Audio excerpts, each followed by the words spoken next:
Hello everyone, कैसे हैं आप सब। आइए आज के वीडियो में हम जानेंगे कि पटना हाई कोर्ट में filing through by an advocate क्या होता है। पटना हाई कोर्ट में आपको केस फाइल करना है, लेकिन आपको समझ नहीं आ रहा है कि filing through by an advocate का एक्चुअल मतलब क्या होता है।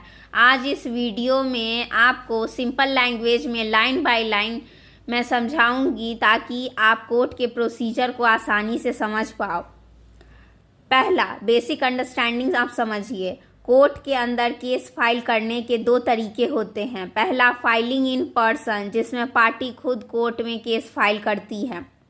दूसरा filing through by an advocate, जिसमें केस एक वकील के थ्रू फाइल होता है। हाई कोर्ट में लगभग 99.9% केसेस फाइलिंग थ्रू एडवोकेट के थ्रू ही फाइल होते हैं। फाइलिंग थ्रू एडवोकेट का मीनिंग अब आप समझिए। Filing through by an advocate का सिंपल मतलब है पार्टी खुद कोर्ट नहीं जा रही है, बल्कि उसका एडवोकेट सारे डॉक्यूमेंट्स तैयार करके कोर्ट में फाइल कर रहा है। एडवोकेट ही पिटीशन बनाता है, तैयार करता है, कोर्ट फीस लगाता है और फाइलिंग काउंटर पे जाके वो सबमिट करता है। एडवोकेट क्या क्या करता है? क्लाइंट एडवोकेट को केस की डिटेल्स बताता है। एडवोकेट पिटीशन ड्राफ्ट करता है, जैसे रिट, सिविल केस, बेल या रिवीजन। वकालतनामा साइन करवाई जाती है, जिससे एडवोकेट को अथॉरिटी मिलती है पार्टी के बिहाफ पे केस फाइल करने की। उसके बाद एफिडेविट, इंडेक्स, एनेक्जर और कोर्ट फी लगाई जाती है। ये सब डॉक्यूमेंट्स एडवोकेट हाई कोर्ट के फाइलिंग सेक्शन में जाके सबमिट करते हैं।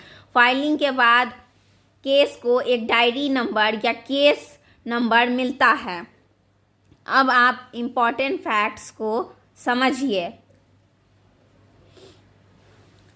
जब केस एडवोकेट के थ्रू फाइल होता है तो कोर्ट में रिकॉर्ड में लिखा होता है file through by Shri XYZ advocate, Patna high court. ये लाइन प्रूव करती है कि पार्टी के तरफ से एडवोकेट ने केस ऑफिशियली सबमिट किया है। Why filing through an advocate